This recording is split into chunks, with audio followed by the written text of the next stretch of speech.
Halo teman-teman, perkenalkan nama saya Christian Yandrawati Nome dari Prodi Bimbingan dan Konseling Kristen. Video ini saya buat untuk memenuhi tugas mata kuliah Bimbingan Konseling Karir. Di video kali ini kita akan membahas tentang 10 masalah-masalah karir yang ada di sekolah. Masalah pertama, siswa bingung mau jadi apa? Pernahkah kalian duduk termenung dan bertanya dalam hati, aku mau jadi apa? Kalau iya, kalian tidak sendiri, yuk kita bahas bareng. Bingung menentukan masa depan itu wajar, teman-teman, tapi kalau dibiarkan bisa bikin kita shock atau tidak berkembang. Ada beberapa alasan kenapa hal ini terjadi. Yang pertama, kita belum mengenal diri sendiri. Yang kedua, terlalu banyak pilihan yang bikin kita kurang informasi tentang dunia kerja. Solusinya yang pertama, kenalin diri sendiri. Tanya apa yang aku suka, apa yang kau sukai, apa yang membuat aku semangat setiap hari. Yang kedua, ikut tes minat dan bakat di sekolah atau guru BK yang bisa membantu klien mengikuti tes minat bakat secara gratis. Manfaatkan itu. Yang ketiga, eksplorasi profesi. Cari tahu sebanyak mungkin tentang berbagai pekerja, bisa lewati internet, YouTube, atau wawancara langsung dengan orang yang bekerja di bidang yang kamu minat. Yang keempat, konsultasi dengan guru BK. Jangan malu untuk datang ke ruang BK. Kami ada untuk membantu kalian menentukan arahan. Ingat teman-teman, tidak ada kata terlambat untuk mulai mengenal diri sendiri. Masalah kedua, cita-cita tidak realistis atau terlalu tinggi. Memiliki impian besar itu luar biasa, tapi kadang kita perlu jujur dengan diri sendiri. Apakah jalan menuju ke sana sudah kita persiapkan dengan baik? Misalnya ada siswa yang ingin jadi dokter tapi nilai IPA-nya selalu di bawah rata-rata dan tidak mau belajar lebih keras, atau ingin jadi atlet profesional tapi tidak mau berlatih rutin. Nah, di sini letak masalahnya. Cita-cita tinggi itu boleh, bahkan sangat didukung. Dengan perlu kita luruskan adalah caranya. Yang pertama, cita-cita harus spesifik, bisa diukir, bisa dicapai, relevan dengan kemampuan dan punya target waktu. Yang kedua, pecah cita-cita besar menjadi langkah-langkah kecil yang bisa dilakukan hari ini, bulan ini, dan tahun ini. Yang ketiga, evaluasi secara berkala. Setiap 3 bulan tanya dirimu, sudah sejauh mana aku berkembang, apa yang perlu ditinggalkan. Yang keempat, jangan takut merevisi impian. Merevisi bukan berarti menyerah, itu berarti kamu semakin dewasa dan bijak dalam memandang hidup. Masalah yang ketiga, dipaksa orang tua pilih karir tertentu. Orang tua yang memaksa pilih karir anak biasanya bukan karena mereka jahat. Mereka lakukan karena sayang. Mereka ingin anaknya sukses, stabil, dan tidak mengalami kesulitan seperti yang pernah mereka rasakan. Tapi bekerja di bidang yang tidak kita cinta selama puluhan tahun itu bukan hidup yang bahagia, dan kalian berhak untuk bahagia. Solusinya, yang pertama, pahami dulu sudut pandang orang tua. Coba dengar alasan mereka, apa yang mereka takut. Dengan memahami kekhawatiran mereka, kamu bisa merespon dengan lebih bijak. Yang kedua, komunikasi dengan baik, bukan konfrontasi. Pilihan waktu untuk tepat, duduk bersama, bicara dari hati ke hati. Gunakan kalimat seperti, Ayah, Bu, aku sangat menghargai perhatian kalian. Boleh aku berbagi tentang impianku? Yang ketiga, tunjukkan bukti dan rencana, yang hanya bilang aku mau jadi ini tapi tunjukkan ini. Respon artinya ini mengasihinya, ini langkah orang aku ambil. Orang tua akan lebih yakin kalau ada bukti nyata. Yang keempat, minta bantuan guru BK. Guru BK bisa membantu menjembatkan komunikasi antara kamu dan orang tua. Jangan ragu untuk meminta mediasi. Ingat, menghormati orang tua dengan mengikuti pesonamu bisa berjalan beriringan. Komunikasi yang baik ada kuncinya. Kalian tidak harus memilih antara keduanya. Temukan jalan tengah bersama. Semangat. Masalah yang keempat, ikut-ikut teman dalam memilih karir. Pernah nggak sih kalian pilih jurusan atau karir hanya karena teman baik kalian juga pilih itu? Atau takut ditinggalkan, tidak ikut bareng? Jadi teman ikut-ikut itu manusiawi. Kita memang makhluk sosial yang tidak mau sendiri. Tapi kalau soal karir, ini bukan soal siapa yang parang, siapa yang soal hidupmu untuk 30 tahun sampai 40 tahun ke depannya.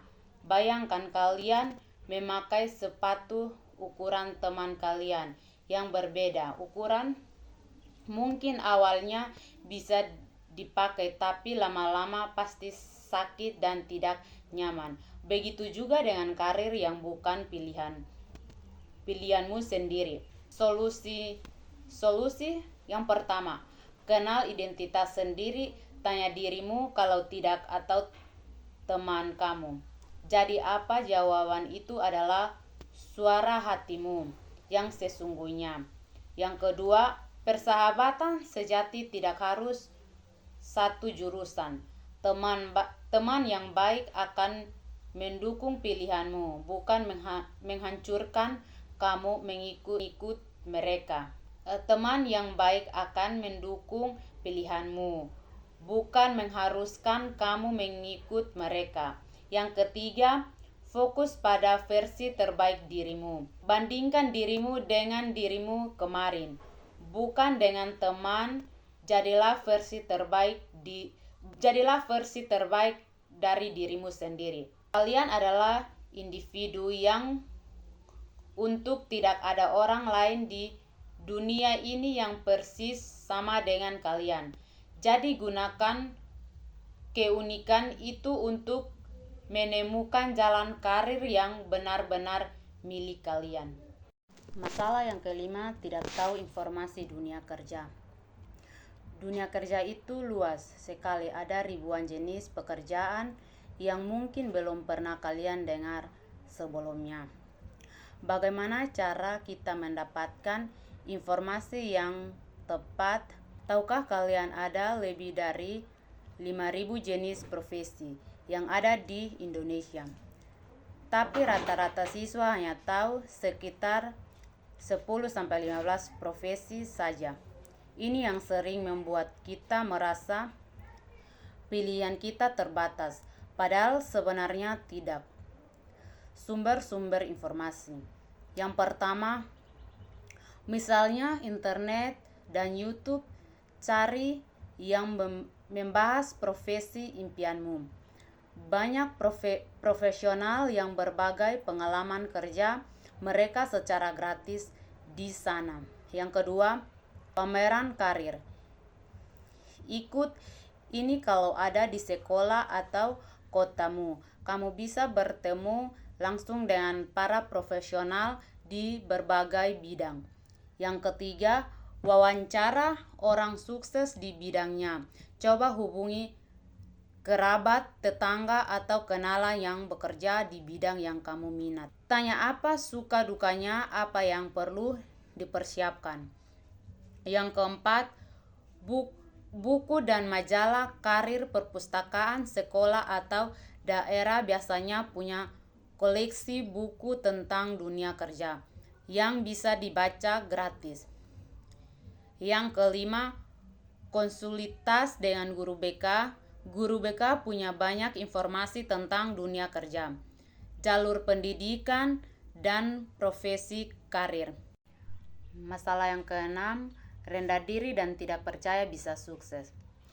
Di antara kalian yang sering berpikir, aku tidak cukup pintar, aku tidak berbakat, atau orang seperti aku tidak mungkin sukses. Kalau iya, rasa rendah diri itu seperti kacamata yang salah ukuran.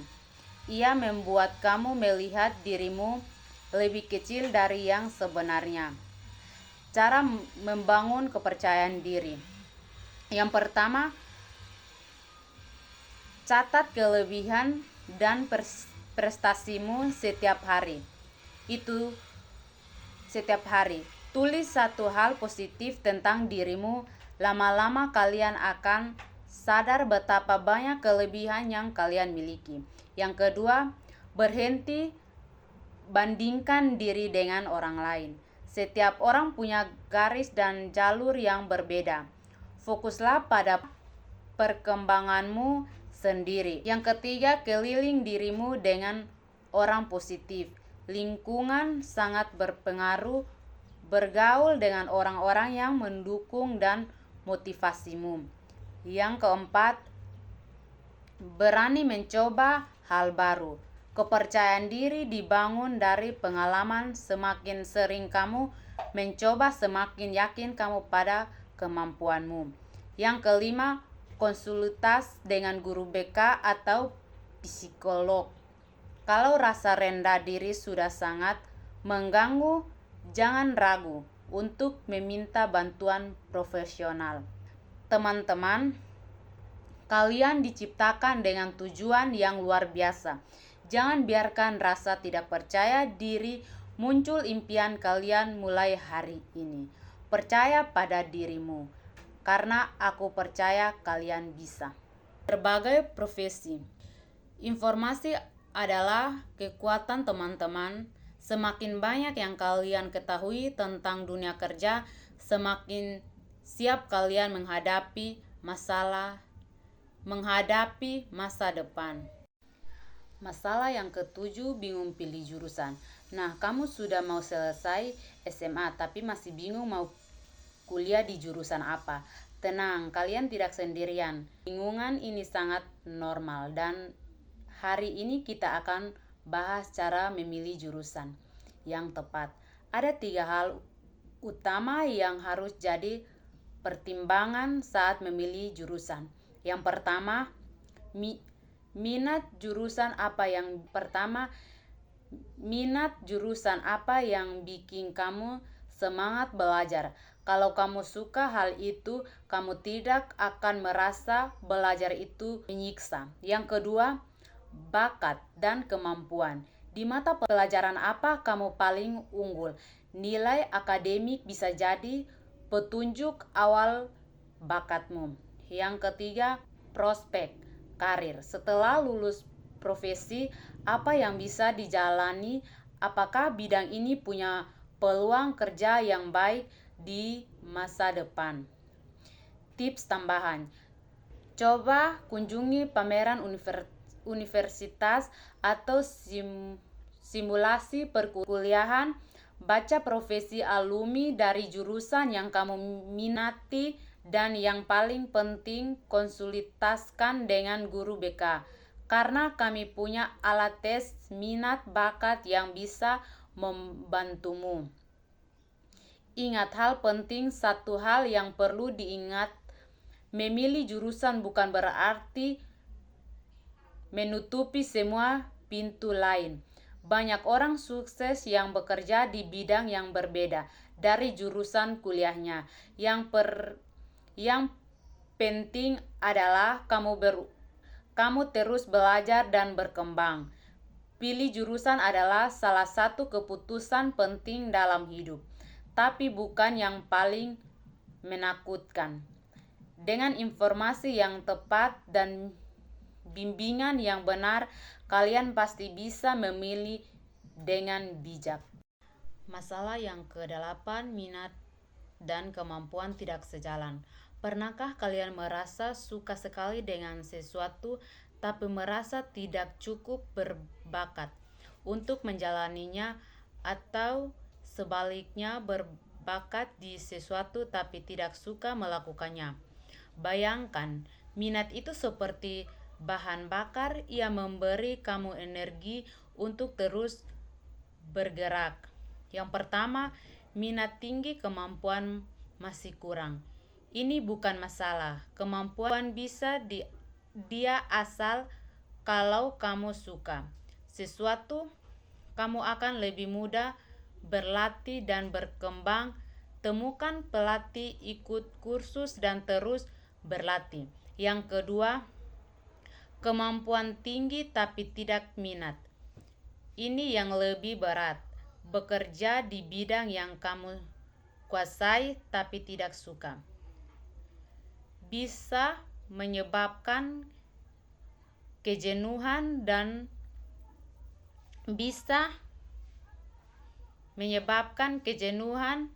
Coba cari tahu apa ada aspek dari bidang ini yang bisa kamu nikmati. Yang ketiga, minat dan kemampuan sama-sama, sedangkan tidak perlu khawatir. Konsisten mengalahkan bakat dengan kerja keras, dan dikasih kamu bisa menjadi luar biasa di bidang apapun. Masalah yang ke-9, takut gagal dan tidak berani mencoba.